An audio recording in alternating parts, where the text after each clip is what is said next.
जय हिंद, वंदे मातरम। साथियों, मद्य निषेध सिपाही की परीक्षा के लिए आज की इस वीडियो में जीके जीएस के 40 मोस्ट इम्पॉर्टेंट प्रश्नों को लेकर आए हैं।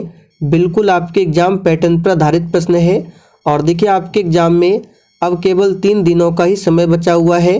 चौथा दिन आपका एग्जाम है, तो बिल्कुल भी सेशन को स्किप ना करें, पूरा सेशन को ध्यानपूर्वक देखें। तो चलिए जल्दी जल्दी से आप सभी लाइव में जुड़ जाइए। सभी को गुड इवनिंग, गुड इवनिंग। तो चलिए, फर्स्ट क्वेश्चन आपके सामने है। किस भारतीय शहर के अंतर्राष्ट्रीय हवाई अड्डा का नाम डॉक्टर भीमराव अंबेडकर के नाम पर रखा गया है? वेरी इंपॉर्टेंट प्रश्न है। चलिए, आप सभी अपना अपना आंसर नीचे लाइव चैट में बताएंगे। तो यहाँ पर आंसर क्या होगा? तो पहले प्रश्न का आंसर जो भी बच्चे ऑप्शन बी बता रहे हैं, बिल्कुल सही जवाब है। नागपुर शहर के अंतर्राष्ट्रीय हवाई अड्डे का नाम बदलकर क्या किया गया है? तो डॉक्टर भीमराव अंबेडकर हवाई अड्डा, ध्यान रखेंगे। दूसरा प्रश्न है, कौन सी पंचवर्षीय योजना पीसी महालनोबिस मॉडल पर आधारित है? चलिए, आप सभी दूसरे प्रश्न के लिए आंसर बताएंगे। और देखिए, प्रत्येक स्टूडेंट को आंसर करना है, तभी आपका प्रॉपर तरीके से रिवीजन होगा। तो कौन सी पंचवर्षीय योजना पीसी महालनोबिस मॉडल पर आधारित है? तो याद रखिएगा, द्वितीय पंचवर्षीय योजना। तो यहाँ पर बी ऑप्शन जो ही बच्चे दिए हैं, बिल्कुल सही जवाब है, द्वितीय पंचवर्षीय योजना। तीसरा प्रश्न है, इसरो ने चंद्रयान प्रथम को किस वर्ष प्रक्षेपित किया था? बिल्कुल एग्जाम में पूछा जाने वाला प्रश्न है, फटाफट से आंसर कीजिए। इसरो ने चंद्रयान प्रथम को किस वर्ष प्रक्षेपित किया था? तो यहाँ पर तीसरे प्रश्न का आंसर जो ही बच्चे ऑप्शन ए बता रहे हैं, उनका बिल्कुल सही जवाब है 2008 में, ध्यान रखेंगे। आगे देखिए, निम्न में से कौन सा एक इनपुट डिवाइस है? बिल्कुल आपको सोच समझकर आंसर बताना है। और इस प्रैक्टिस सेट में आपके जितने भी प्रश्न सही होंगे, आपको सेशन के लास्ट में कमेंट करके ज़रूर बताना है।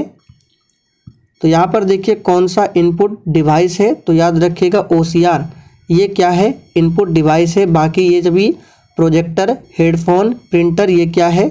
आउटपुट डिवाइस है। आगे देखिए, YIM हिंदू पुस्तक किसने लिखी है? चलिए, आप सभी 5वें प्रश्न के लिए आंसर बताएंगे। और देखिए दोस्तों, आज 11 तारीख से लेकर 13 तारीख तक मद्य निषेध सिपाही की परीक्षा के लिए 3 इम्पोर्टेंट क्लास को करने वाले हैं, जिसमें से आज आपका एक क्लास हो चुका है। अगर आपने नहीं देखा है तो उसका लिंक आपको यहाँ ऊपर शो हो रहा होगा, आप लोग क्लिक करके देख सकते हैं। तो यहाँ पर आंसर क्या हो जाएगा? तो 5वें प्रश्न का सही जवाब है शशि थरूर। आगे देखिए, 1857 के विद्रोह के प्रमुख नेता तात्या टोपे का मूल नाम क्या था? चलिए 6 के लिए आंसर बताएंगे। 1857 की क्रांति की शुरुआत कहाँ से होती है? तो उत्तर प्रदेश के मेरठ से। किस तिथि से? तो 10 मई से। किसके समय में? लॉर्ड कैनिंग के समय में। तो तात्या टोपे का मूल नाम क्या था? तो बिल्कुल सही आंसर बता रहे हैं, रामचंद्र पांडुरंग। भारत के संविधान की निम्नलिखित में से कौन सी अनुसूची में दल बदल विरोधी कानून विषयक का प्रावधान है? चलिए 7 के लिए फटाफट से आंसर बताएंगे, किस अनुसूची में है दल बदल विरोधी कानून? तो बिल्कुल सही आंसर बता रहे हैं, याद रखिएगा 10वीं अनुसूची में। आपसे पूछा जा सकता है 10वीं अनुसूची को संविधान में कब जोड़ा गया था? तो 1985 में। कौन सा संशोधन था? तो 52वां संविधान संशोधन। और 9वीं अनुसूची को जोड़ा गया था प्रथम संशोधन से, याद रखिएगा प्रथम संशोधन जो कि 1951 में हुआ था। इसी के तहत संविधान में 9वीं अनुसूची को जोड़ा गया था। अभी वर्तमान में टोटल 12 अनुसूचियां हैं, मूल संविधान में 8 अनुसूचियां थी। एलिसा टेस्ट किस बीमारी का पता लगाने के लिए किया जाता है? चलिए 8 के लिए आंसर बताएंगे, और देखिए, अगर आपको किसी भी प्रश्न में किसी भी प्रकार का थोड़ा भी डाउट होता है तो आप लोग तुरंत कमेंट करके पूछ सकते हैं। आपके कमेंट का रिप्लाई 100% दिया जाएगा। तो बहुत ही आसान है, याद रखिएगा। एड्स, बी ऑप्शन जो ही बच्चे दिए हैं बिल्कुल सही जवाब है। एड्स का फुल फॉर्म पूछा जाता है तो एक्वायर्ड इम्यूनो डिफिशियंसी सिंड्रोम। और विश्व एड्स दिवस कब मनाया जाता है? तो प्रत्येक वर्ष 1 दिसंबर को विश्व एड्स दिवस मनाया जाता है, ध्यान रखेंगे। पंडित शिव कुमार शर्मा किससे संबंधित है? चलिए 9 के लिए आप सभी आंसर बताएंगे। पंडित शिव कुमार शर्मा किससे संबंधित है? तो यहाँ पर इस प्रश्न का आंसर जो बच्चे ऑप्शन सी बता रहे हैं बिल्कुल सही जवाब है। संतूर वादन से संबंधित थे पंडित शिव कुमार शर्मा। निम्नलिखित में से किस सुल्तान के दरबार में सबसे अधिक गुलाम थे? चलिए आप सभी 10 के लिए आंसर बताएंगे। और देखिए, जिसने अभी तक सेशन को लाइक नहीं किया है प्लीज़ आप सभी सेशन को दिल से एक बार ज़रूर लाइक कर दें। तो किस सुल्तान के दरबार में सबसे अधिक गुलाम थे? तो बिल्कुल सही आंसर बता रहे हैं फिरोज शाह तुगलक। डी ऑप्शन जो ही बच्चे दिए हैं बिल्कुल सही जवाब है, फिरोज शाह तुगलक। घूमर किस राज्य की नृत्य शैली है? चलिए 11 के लिए आंसर बताइए। घूमर किस राज्य की नृत्य शैली है?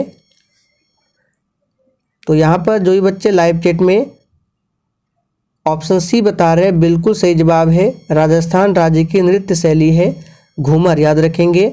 गरबा पूछा जाता है कहाँ का है? गरबा डांडिया तो गुजरात का है, ध्यान रखेंगे। निम्नलिखित में से कौन सा बायोमास ऊर्जा का उदाहरण नहीं है? बिल्कुल 1 नंबर का प्रश्न है। चलिए आंसर कीजिए फटाफट से। तो कौन सा बायोमास ऊर्जा का उदाहरण नहीं है? याद रखिएगा परमाणु ऊर्जा।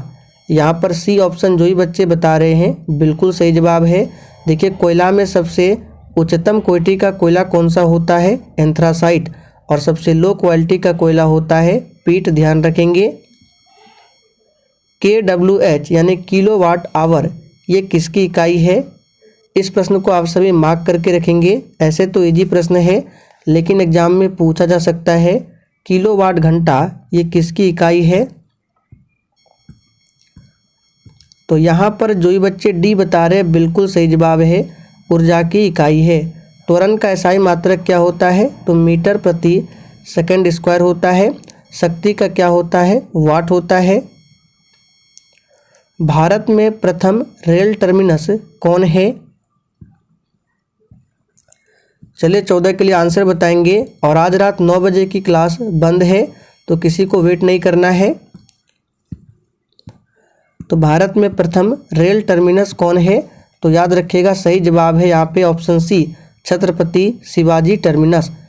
देखिए, भारत में जो प्रथम रेल टर्मिनस थे बोरी बंदर, लेकिन उसका नाम चेंज हो गया है, छत्रपति शिवाजी टर्मिनस हो गया है। तो बी में देखिए बोरी बंदर भी दिया हुआ है, लेकिन यहाँ पर आपको आंसर करना है छत्रपति शिवाजी टर्मिनस, क्योंकि नाम चेंज हो गया है। तो बी ऑप्शन नहीं होगा। सबरीमाला मंदिर कहाँ पर स्थित है?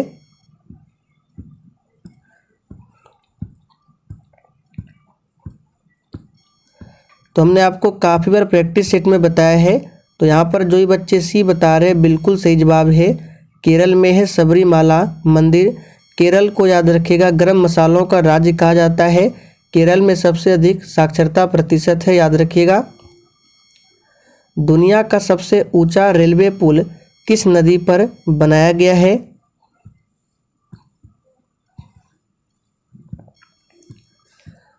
तो दोस्तों यहाँ पर सही जवाब क्या होगा? तो जो ही बच्चे सी बता रहे हैं बिल्कुल सही जवाब है, चिनाब नदी पर। एशिया का सबसे बड़ा पशु मेला बिहार में किस स्थान पर आयोजित किया जाता है?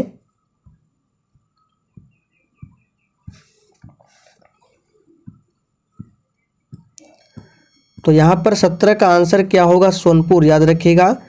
सोनपुर जो है ये कहाँ पर है? बिहार में है। और एशिया का सबसे बड़ा पशु मेला लगता है सोनपुर में। राष्ट्रीय मतदाता दिवस किस तिथि को मनाया जाता है? चलिए 18 के लिए फटाफट से आंसर कीजिए। और देखिए, जितने भी स्टूडेंट चैनल पर पहली बार आए हैं आप लोगों को बता देते हैं, मेरा एक और चैनल है दिवाकर स्टडी IQ के नाम से। आप लोग सर्च कर सकते हैं दिवाकर स्टडी IQ, या फिर उसका लिंक मैं डिस्क्रिप्शन बॉक्स में दे दूंगा, आप लोग जाकर विजिट कर सकते हैं। तो राष्ट्रीय मतदाता दिवस 25 जनवरी को मनाया जाता है। यहाँ पर डी ऑप्शन आपका सही जवाब है। 10 दिसंबर को क्या मनाया जाता है? तो मानवाधिकार दिवस। और 8 मार्च को पूछे तो अंतर्राष्ट्रीय महिला दिवस, आप सभी जानते हैं। रूस में ड्यूमा क्या था? चलिए आंसर कीजिए। रूस में ड्यूमा ये क्या है? यानी कि सिंपली आपको बताना है ड्यूमा क्या है। तो ड्यूमा जो है याद रखिएगा ये संसद है। किस देश की संसद है? तो रूस देश की संसद है ड्यूमा, ध्यान रखेंगे। साम्यवाद का प्रयोग सर्वप्रथम किस देश में हुआ था?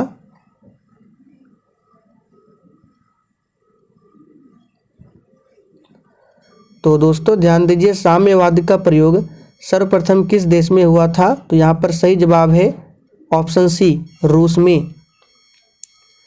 प्रथम विश्व युद्ध कब हुआ था? प्रथम विश्व युद्ध और द्वितीय विश्व युद्ध दोनों को याद रखना है। प्रथम विश्व युद्ध की शुरुआत 1914 में होती है और समाप्त 1918 में। और दूसरा विश्व युद्ध 1939 से लेकर 1945 तक, दोनों ध्यान रखेंगे। फिलहाल यहाँ पे आंसर जो भी बच्चे बी बता रहे हैं उनका बिल्कुल सही जवाब है 1914 में। निम्नलिखित में से कौन दक्षिण अफ्रीका में रंगभेद आंदोलन से संबंधित है? सभी ऑप्शन को ध्यानपूर्वक पढ़िए। दक्षिण अफ्रीका में रंगभेद आंदोलन से कौन संबंधित है इन चारों ऑप्शन में से? तो यहाँ पर जो भी बच्चे ऑप्शन डी बता रहे हैं बिल्कुल सही जवाब है नेल्सन मंडेला। इसलिए नेल्सन मंडेला को दक्षिण अफ्रीका का गांधी भी कहा जाता है, नेल्सन मंडेला को। तंजौर के राजराजेश्वर शिव मंदिर, इसका निर्माण किसने करवाया था? देखिए, तंजौर का जो राजराजेश्वर मंदिर है शिव मंदिर, इसका अन्य नाम क्या है? वृद्धेश्वर मंदिर। तो इसे भी जरूर ध्यान रखेंगे, वृद्धेश्वर मंदिर। और इसका निर्माण किसने करवाया? तो राजराज प्रथम ने। यहाँ पर ए ऑप्शन आपका सही जवाब है, याद रखिएगा।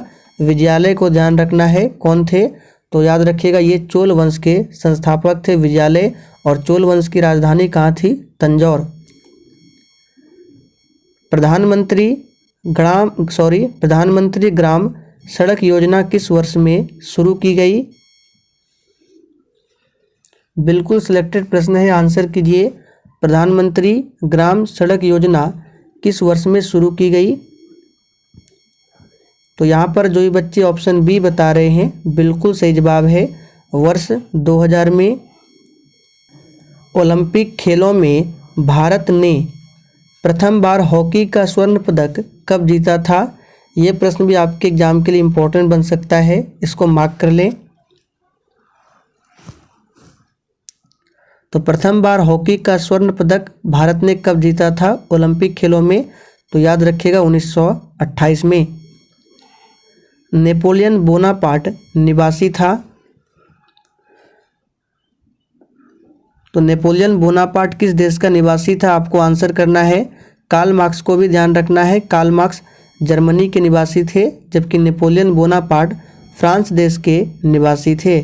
यहाँ पर बी ऑप्शन आपका सही जवाब है। और कार्ल मार्क्स की 2 प्रसिद्ध पुस्तक है, दास कैपिटल और कम्युनिस्ट मैनिफेस्टो। शब्द डबल फॉल्ट ये किस खेल से संबंधित है?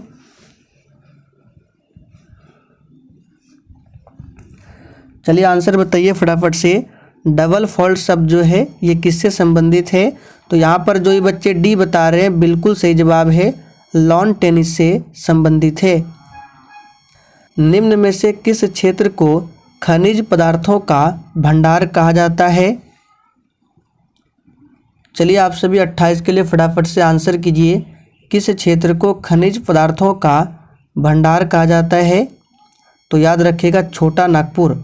यहाँ पर बी ऑप्शन जो ही बच्चे दिए हैं बिल्कुल सही आंसर है। स्वतंत्र भारत में मुद्रा का अवमूल्यन प्रथम बार किस वर्ष किया गया? देखिए यहाँ पे प्रथम बार पूछा गया है, आंसर बताइए। स्वतंत्र भारत में मुद्रा का अवमूल्यन प्रथम बार किस वर्ष किया गया था? तो 1949 में। यहाँ पर ए ऑप्शन जो ही बच्चे दिए हैं बिल्कुल सही जवाब है। वर्तमान में अंतर्राष्ट्रीय व्यापार का प्रमुख प्रहरी है?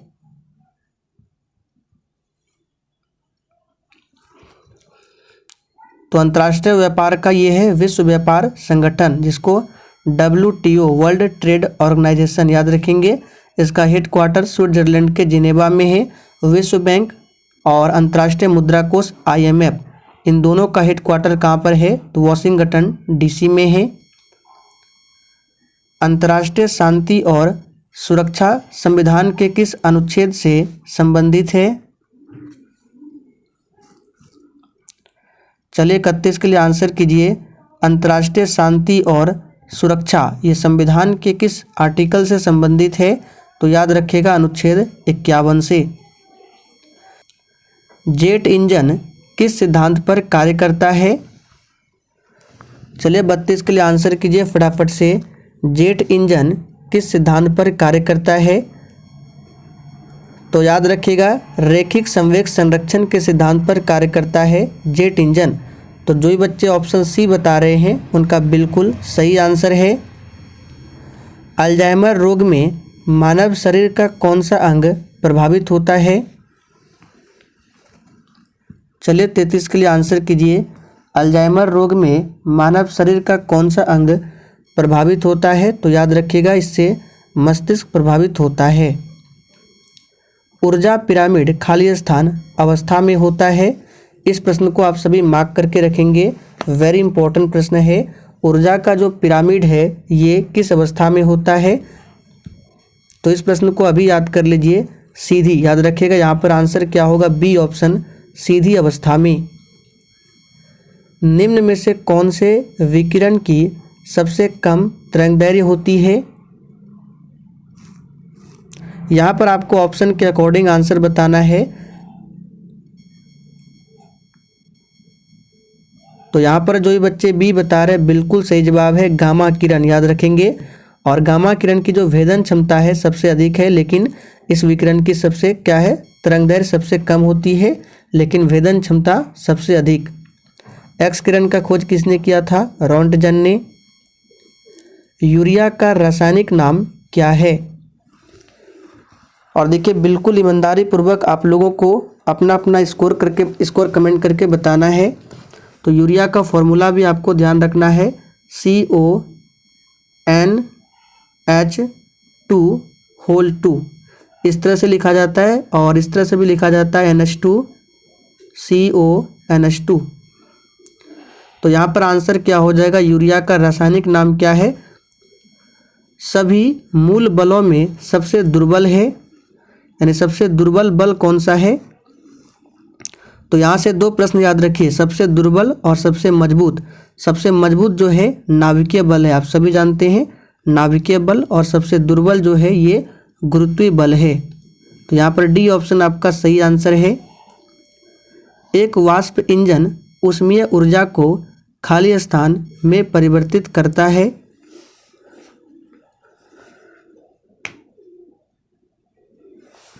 तो देखिए एक वाष्प इंजन जो है ये ऊष्मीय ऊर्जा को किस में परिवर्तित करता है? तो यांत्रिक ऊर्जा में। यहाँ पर डी ऑप्शन आपका सही जवाब है। शक्ति का एसआई मात्रक क्या होता है? तो दोस्तों याद कर लीजिए, शक्ति का एसआई मात्रक होता है वाट। यहाँ पर बी ऑप्शन आपका सही जवाब है। कार्य का जूल होता है, बल का न्यूटन। इसमें से तरल तत्व कौन सा है? ये आखिरी प्रश्न, आंसर कीजिए फटाफट से। इसमें से तरल तत्व कौन सा है? तो यहाँ पर जो ही बच्चे पारा बता रहे बिल्कुल सही जवाब है। पारा क्या है? एक तरल तत्व है। तो दोस्तों आज के लिए इतना ही। सेशन पसंद आया हो तो सभी लोग सेशन को लाइक कीजिए और अधिक से अधिक सेशन को दोस्तों के साथ ज़रूर शेयर करें।